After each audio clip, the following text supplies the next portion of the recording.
มาเลยมาต่อมาดีโร่ว่าดีโร่ไปดีโร่ว่าน้ำเลย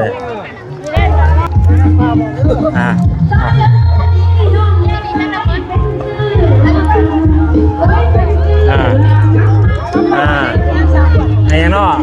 น้ำเอาสุกคู่กันเลยนะ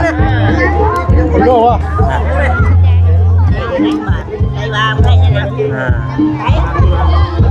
ผู้ใดได้กะเอาเด้อ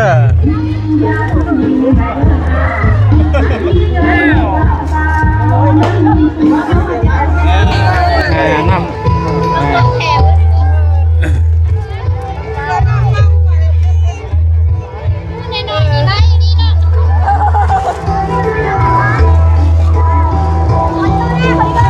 ง่ายกันของ่ายกันเด้อเอาน้ำ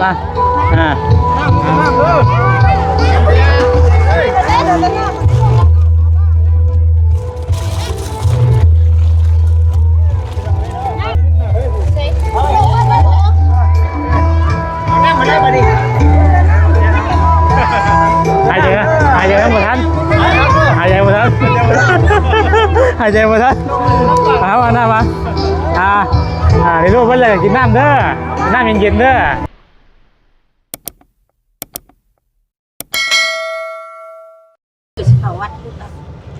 เดี๋ยวเลย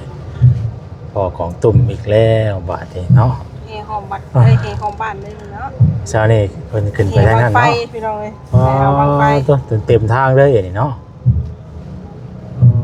ตัวเพิ่นสิไปทางไหนบาทนี่เนาะเพิ่นเพราะเพิ่นสิเวเขาหันได้น่ะเป็นจีเวเขานั่นจีเวเขาหันยาวอีดีเนาะถือว่ามื้อนี้คนหลายมื้อนี้เนาะเป็นมือเฮบังไฟได้ไหมคนหลายพี่น้องเอ้ยตอนนี้ก็กำลังสิลงไปแจกน้ำพี่น้องเอ้ยเนาะ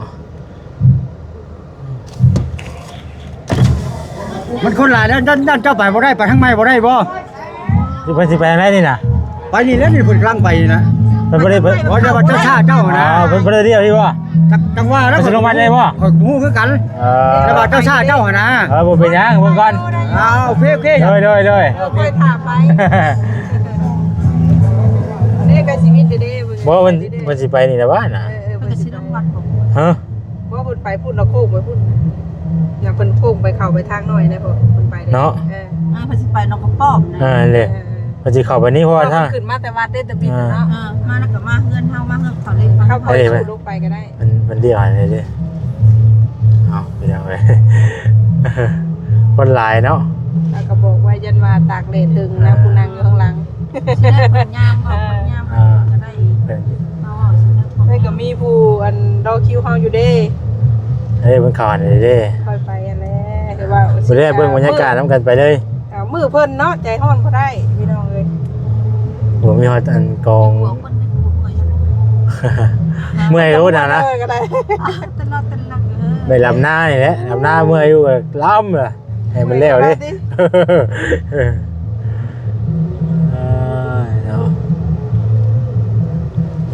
เป็นมือมวนมือซื่นนะว่าอะไรกันมวนมือซื่นมือวันนี้มวนเด็ดบัดพูดแล้วบัดบิดบุญพูดแล้วนอนเล่แล้วบัดนี้ใส่สร่มเสื้อพอใส่พลังงานหลายวะ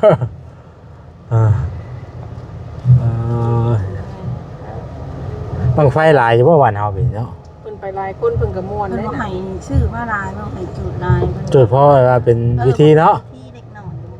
แต่ว่าทำเอามากอ่ะเพิ่นยังบ่ให้จุดเบิดเอาไว้ปีหน้าอีกบ่มันก็ย่านอยู่เลยเห็นข่าวลายอยู่เนาะปีนี้เห็นข่าวลายอยู่เพิ่นสิให้จับจูดว่าปีนี้เนาะจะว่าให้จูดแบบใหม่บ่จ๊ะจะว่าสิให้จูดอยู่รุมนี้บ่จ๊ะลุงหนวด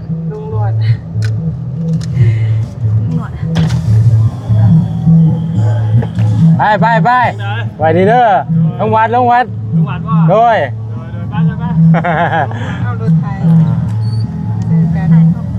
จะพาอยู่ว่าพอรถไทยไทยบ่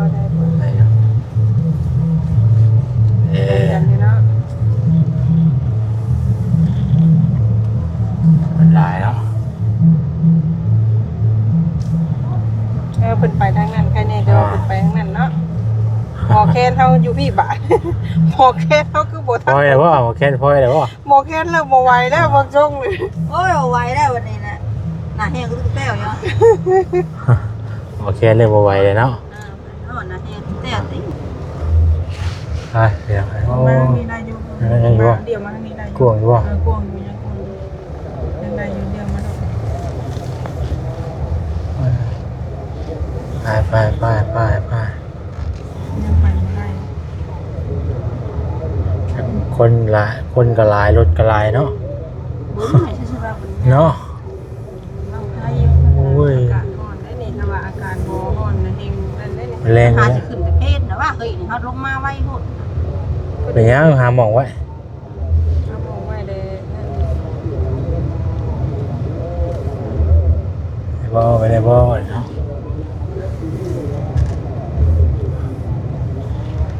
ได้อยู่ได้อยู่ได้คอยได้อยู่ ไม่ได้ไปกินข้าวแล้ว โอ้คนหลายเลยเนาะ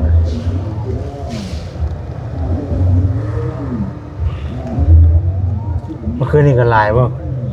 หลายบ่ เอากระจกลงมาบ่อยมาแจกน้ำเขาไปแจกน้ำเดี๋ยวบ่มุมพุ่นได้น่ะย่างอยู่ว่าเพิ่นจอดว่าดอกบ่ ยังอยู่เขา พุ่นชุดพุ่นอะไรย่างอยู่บ่ ทางก็โค้งเข้าทางนี้นะ ไปเข้าไปทางนี้ไปทางโกโก้ โอ้ยมันคิดไปหาได้แล้ว ไปนะไปทางไหนน่ะถามลุงจิตก่อนน่ะ เอาไปไหนขายอยู่ข้างนอกบ่ มันในก็ขายอยู่น่ะ ได้ขายกันเนาะ เอาง่ายๆก็บ่ให้มาแถวนี้นะเพิ่นให้บุญให้บวช อ่า เนาะ จุด ใช่ป่ะน้ำเปลือกคือวิพานมัน จะเป็นมาตั้งแรงมันจะ แรงคุณจ้ะ เนี่ย ได้หนามากินมานั่นนะก็ทำ แล้ว มา ว่า อยู่ ของ นี่นะ ดูนี่มัน ใช่อยู่บ่ เอาวัวสรุปเขาโฮม เล่มนุ่นน่ะตะกี้มันอยู่อู่นี่มันให้มาหอดก่อนเท่าน่ะ คอกบ่ ไม่ใช่เยอะ เอาวัวเขาพุ่นละกันจอดอยู่โฮมนี่ อ๋อนี่บ่มันจะโฮมเลยอยู่นี่เนาะ สิโฮมเลย มันจะโฮมเลยอยู่ อันนี้มันใกล้หันแล้วพุ่นแล้วต้องได้ถอยออกใหม่มั้ง บ่ได้อยู่ได้นะ คนเที่ยว เอามาขายอีก ถอยตรงมั้งนี่นะ ได้อยู่อันนี้ละพี่ละเนี่ย คือคนบางเนาะ พี่น้องเอ๋ยเนาะตัดผ้ามาอีกวันนี้ก็ลงมาบุญแล้วพี่น้องเอ๋ยเนาะลงมาบุญเด้อพี่น้องเอ๋ยเนาะตอนนี้เพิ่นก็กำลังคลอดอยู่พี่น้องเอ๋ยเนาะสวัสดีเด้อสวัสดีเด้อ ได้พาลูกรอกันบ่ได้กันพี่น้องเอ๋ยทางนี้กันสรุปสลอยอยู่เนาะบ่คำสวัสดีเด้อบ่คำบ่จิตพี่น้องเอ้ยโอ้ว้าวสาวเห็นแล้วเนาะมาแบบใหม่เนาะมื้อเนาะมาแบบใหม่แล้วก็เต็มที่ พี่ว่า เต็มที่แล้ว ได้บางไพ่น่ะ เมื่อวันที่โทรหาเจ้าอยู่เมื่อคืนนี่เข้ากันเป็นยังวะเข้ากันเลย เบิ่งได้แหละ เมื่อไร จังหวะ เมื่อไร ว่าแล้วเว้ยว่าไงฮะเบิ่งเพิ่นก็พอแหละ ไปน้อยจับถึงแข่งกันเลยไม่ใช่สาระเลย บ่กล้าจับ หูแล้วดูกันนะ ไปไหนแจ้งได้บ่สบายดีฮะ พ่อนเยอะ ให้มันพอแล้วกันบ่ แมน เพิ่นพ่อนว่านั่นน่ะ พ่อนนี่แหละ พอดีได้เพิ่นพ่อนแน่มันเก่งเนาะ นี่แจ้งแล้วเพิ่นแจ้งนำก็มีแล้วน่ะเนาะเก่งทำตะบ่ แจ้งนำไปดิทยอยไปเรื่อยๆดิ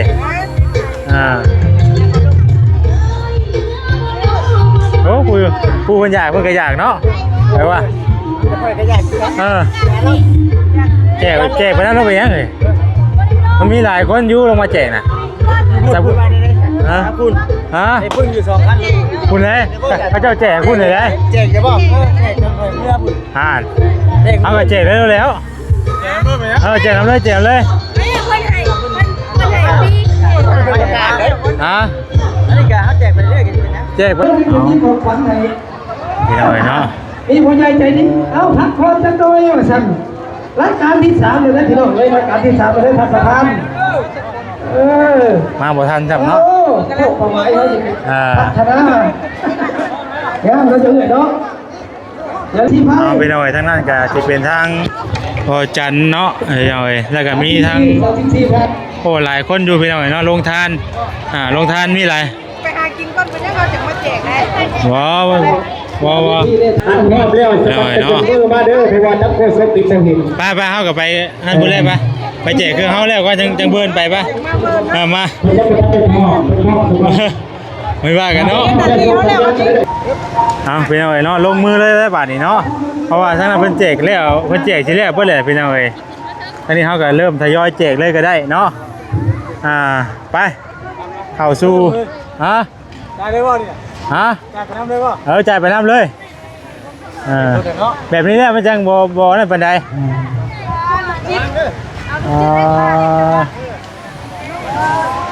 ใจเริ่มมาเด้อเอาน้ำเด้อเอาน้ำเด้อ เดี๋ยวกันเดี๋ยวเขาเลยพวกในจังหน่อยนะพี่น้อง คนไปหุ่มอยู่พุ่นเบิดไปเอาไว้เนาะ จังหน่อยก็ได้ที่อาจารย์ เอาไปเนี่ย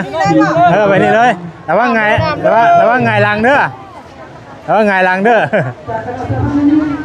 าแบบนี้ได้ป่ะงามอยู่ว่าถ้ามางามกันนั่งทานได้เลย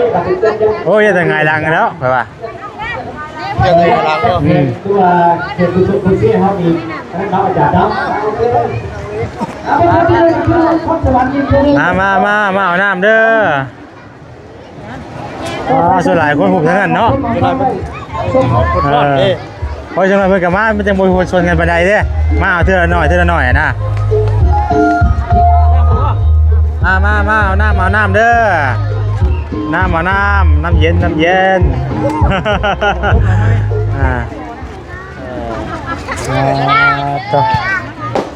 ทำเลยไปจะขึ้นได้ยังบ่ละบาทเนี่ย ไปเห็นพินว่าเมนอ่ะ ฮะ ป่าบ่นี่มาบ่นี่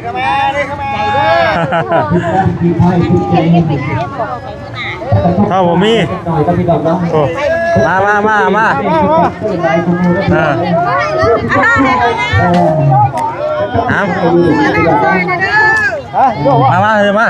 ต่อมาดีโลว่าดีโลเอาไป โยบ่ น้ำเลยตลอดบ่ไม่หลอด หลอดมันอยากกัน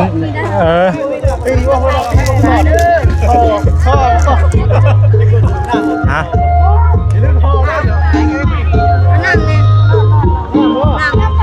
น้ำเปล่าวะฮะ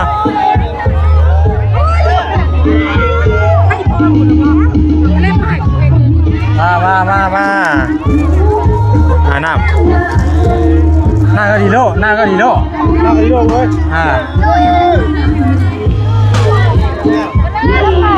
เปล่าเนาะต่อน้ำเปล่าวะฮะน้ำเปล่าเนาะมาเด้อเอาน้ำเด้อเนี่ยเอามาให้ไปป่าวะ น้ำละล่ะ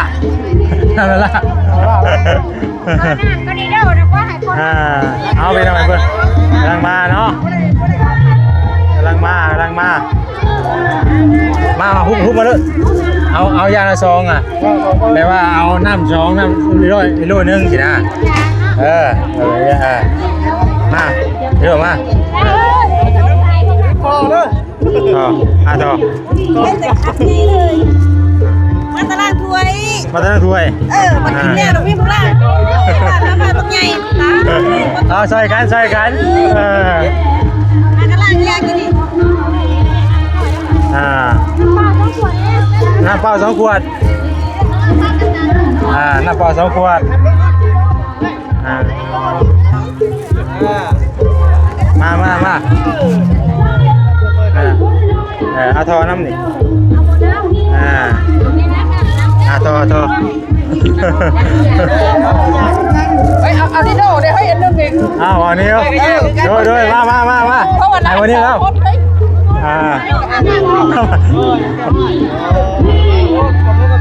โอ้ อ้ยโทษเอาใหม่มาแต่โดนว่าเนี่ยเติบแล้ว อ๋อโดยน้ำสอง จะให้แน่นอนดูด น้ำ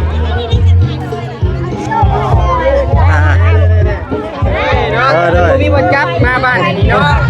ขอบใจ เรียกว่า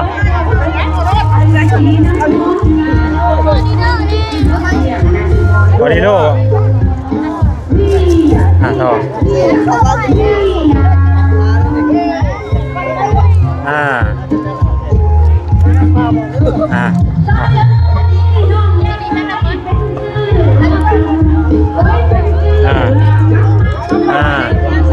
ไอ้ยังเนาะน้ำเอาสุกคู่กันเลยโลวะ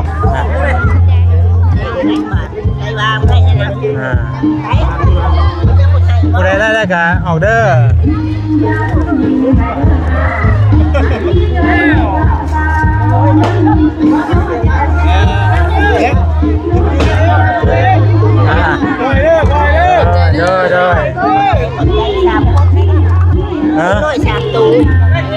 สามตัวมวย3 คน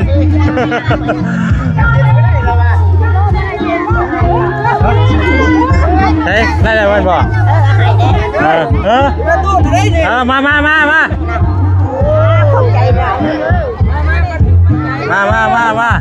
มาเข้ามา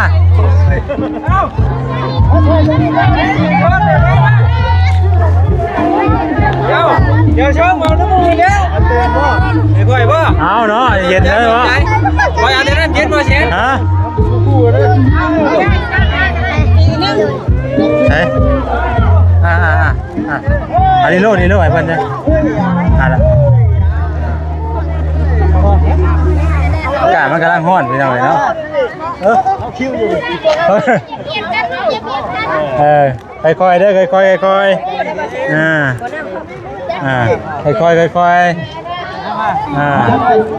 เอาครับเจ้าน้องข่อยพอได้อะไรได้ก็ออกไปเลยได้ผู้ใดได้ก็ออกไปเด้อจะได้บ่โอ้ยพอว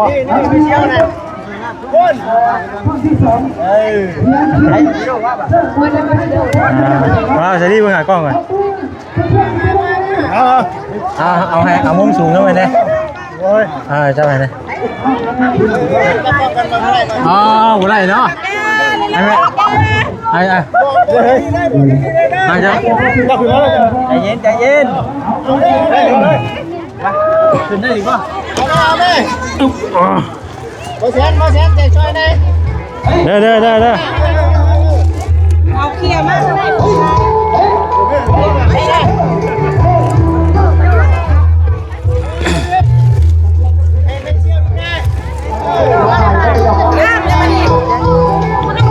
โอ้ย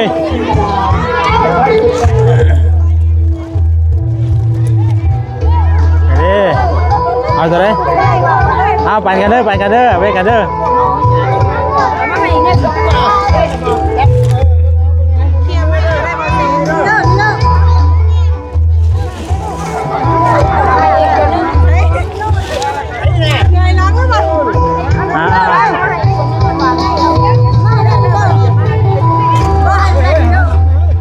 อยากได้คนอยากได้ดีลูกใจเย็นเด้อค่อยเด้อผู้ใดได้แล้วก็ให้ปัดพื้นมาน้ำเด้อเอาแล้วกันเด้อ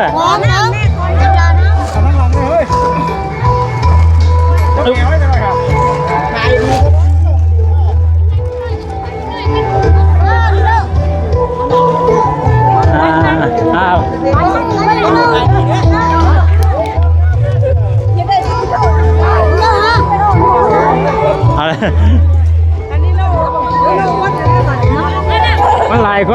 นขอไฟน้ำเด้อบ่เห็นเด้อมันหลายคนจะกินให้ไฟแล้วก่อน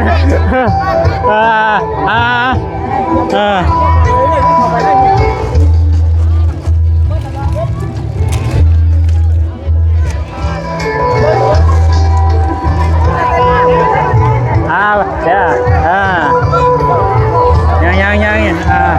น้ำก่อนน้ำก่อนเฮ้ยไหนแต่มันยังอยู่กะ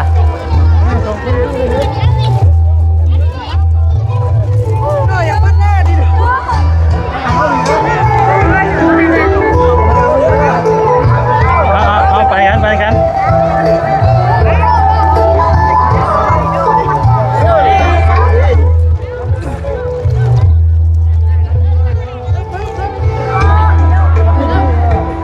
กัน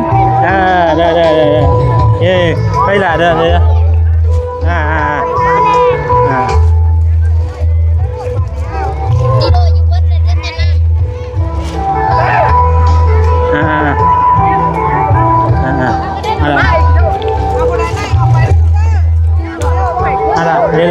ให้น้อยก่อนไปเอาตัวไหนเอาน้ำไปกันเด้อ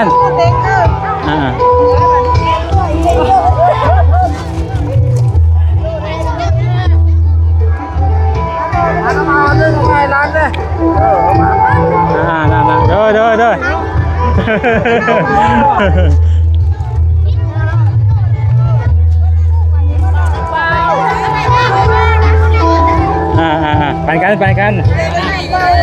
น้ำ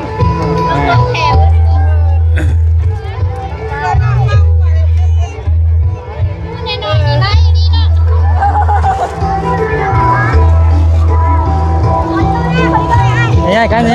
กันของ่ายกันเด้อเอาน้ำ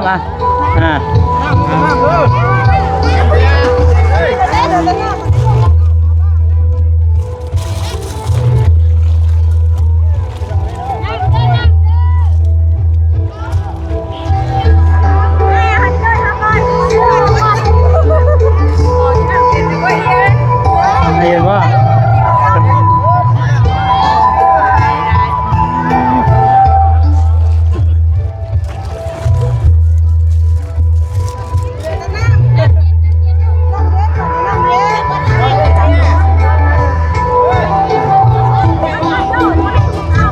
เดี๋ยวน้ำ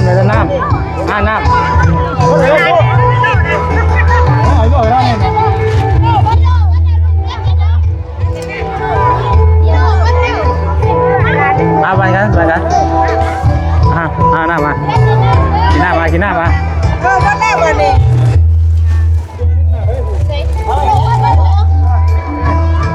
วันแรกวันนี้หายใจหมดทันเอาน้ำมาในรูปว่าเลยกินน้ำเด้อน้ำเย็นๆเด้อเอาไปดีด้วยเย็นไม่ดีคนละอยากไม่มาเอาไปแต่น้ำก็แค่มันจะแต่น้ำเด้อบัดนี้มีแต่น้ำได้วันนี้เด้อในรูปไปแล้วน้ำเย็นป่ะน้ำเย็นเด้อมีแต่น้ำเย็นเด้อ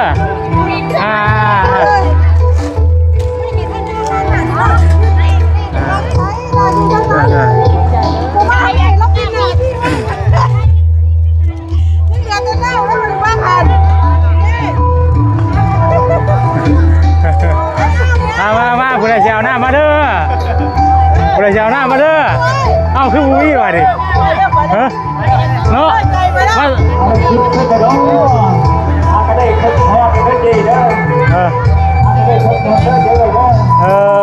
เนาะก็ไม่แน่นะ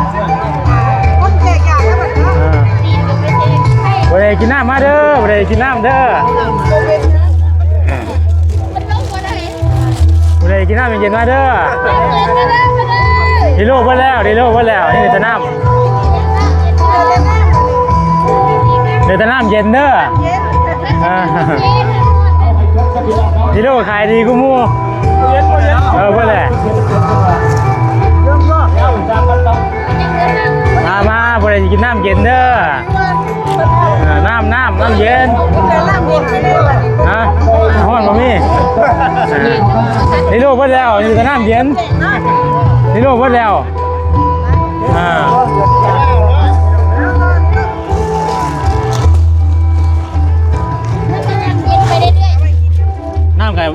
ไปเรื่อยๆ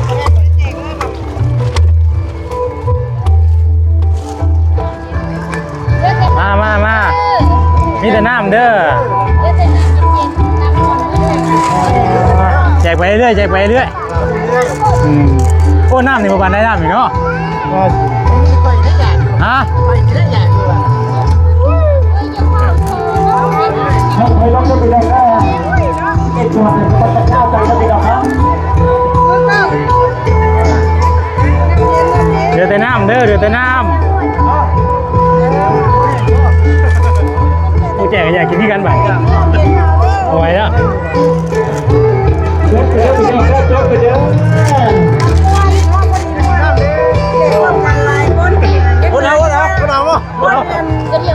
หายอันนี้ป่ะ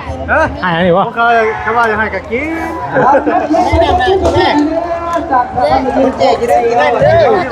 ขอคุณก็ตัวเราจะพูดจะพูดกันนะแต่วันนี้เราดูทีนะครับที่เรา พอดีมวน พอดี พอดีเดี๋ยวเพิ่นผู้ใดเลยมาเอาไปกิน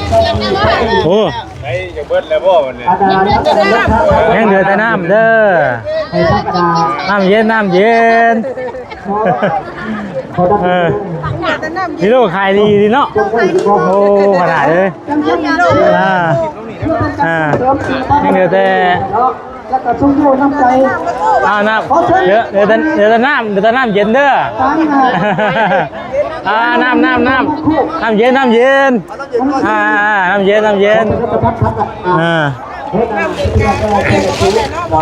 ากาศร้อน ก็จะซื้อก่อนก็ต้องประกันก็ได้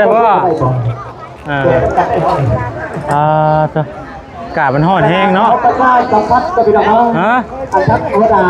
ครูอาจารย์ มาไปยาวอีกมาเด้อ เป็นบุญบัตรโคกนักข่าวเขาตัวก็เป็นอะไรที่จะต้องการดีนะครับมาเรื่อยๆทั้งหลายจะเลยผู้ใดก็เป็นอะไร เอาไรขวดแท้ โคดาที่ เอาไปกินเอาเพื่อไว้เอาไว้เพื่อบรรลุไฟตรงยางมาว่าดิตรงยางก็ใช้น้ำฮะ ปวดอันนี้วะ โอ้ยเดียว เพื่อนน้อยเดียว ถือว่ามีผู้ใหญ่ใจดี คนแก่ก็กินนะบัด เอาละกันผู้ที่หนึ่งคือเราคนนี้ผู้ที่สอง ตัวผู้ใดหิวน้ำมาเอาเด้อผู้ใดหิวน้ำเด้อ ผู้ที่สี่กระตู้นุ่นมาโดยเราจะเป็นการขออาณาปัตตพัฒน์โคดาที่ ก็เดียวเนาะ ที่รักคนจะเป็นอะไรที่เป็นคน คนแก่ก็หิว แต่ที่บ้านทั้งหลังได้ห้องน้ำผู้นึง ขอบใจ เอาไปจัด โอ้น้ำเฮาน้ำเย็นเด้อน้ำเย็น แล้วเอาน้ำพับใส่ก่อน เย็นเลยฮะเย็นมานี้ ฮะ เอาทั้งน้ำพับใส่ที่กองจะเป็นก้อน กลัวบ่เอาขึ้นบ่กลัวนั่น จัดกระดาษ เอาไว้เมื่อให้น้ำต่อเลยเอาไว้ให้น้ำต่อมีแต่น้ำเด้อน้ำมีแต่น้ำเย็นเด้อ อาคู ตัวนี้ของเจ้าบอก แล้วก็ผู้น้องทั้งหัวก็สักประจาครับผู้ก็ไหวมาแล้ว มาน้ำเย็นๆมากินเด้อ ยิงแล้วเขาเด้อเอาหลานลงเย็นที่บ้านทั้ง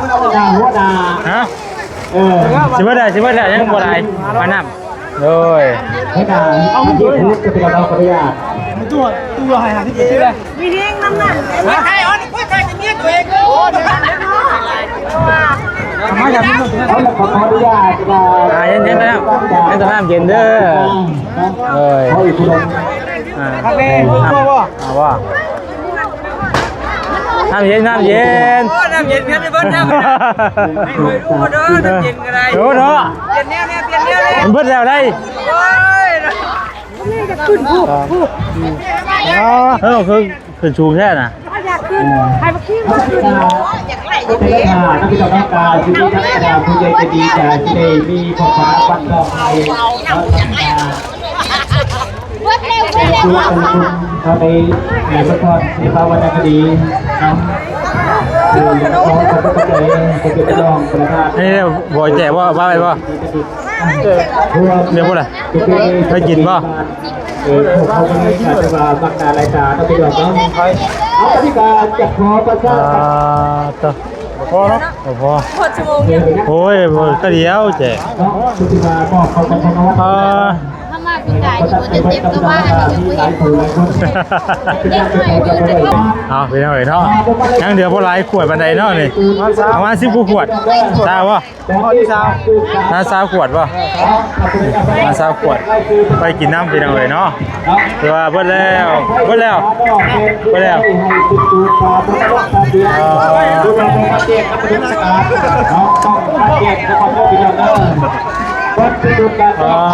ต้องขอบใจละลายเด้อเนาะขอบใจละลายมาแจกน้ำซอยไปหน่อยก็เดียวเนาะโอ้ไปหน่อยบรรยากาศเนาะประมาณนี้ประมาณ2-3 โมงผู้ใดไปหน่อยเพิ่นก็จะเริ่มจูดเนาะเอาถือว่าเรียบร้อยสำเร็จเรียบร้อยเจ็บเลยสิบนเจ็บปวด เจ้าอาณา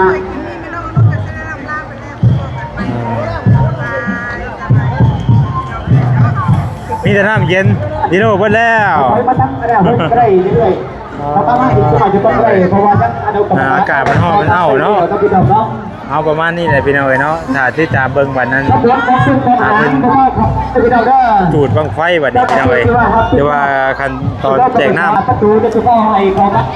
เพราะว่าทั้งในเขาจะได้สำเร็จก็พี่น้องยังบ่ทันได้แล้วและก็จะขอประชาสัมพันธ์ว่าเสียงสว่างทั้งสมควรทั้งอธิการบุญมาก โอเคพี่น้องเนาะถือว่าแจกเป็นที่เรียบร้อยแล้วบาดนี้พี่น้องก็มีแต่รอให้เพิ่นจุดบังไฟบาดนี้เนาะจุดบังไฟแล้วก็ถือว่าแล้วเนาะกลางค่ำคืนก็ครบงานเป็นธรรมดาพี่น้องที่ตามเบิ่งบาดเพิ่นจุดบังไฟเด้อพี่น้องเด้อเนาะผิดพลาดประการใดก็ขอโทษขออภัยก่อนอื่นก็ขอบคุณทางแม่ตู้อนุนเนาะที่ว่าได้ซื้อน้ำซื้อในมาแจกให้พี่น้องทางบ้านโคกอย่างหลายบ้านหลายเมืองที่ว่าเป็นมาดินมาชมมาดินมาเสียบุญบังไฟอะไรไปหน่อยหลายบ้านอื่นเมืองไกลนะพ่อมาแหละเนาะที่ว่ามาร่วมงา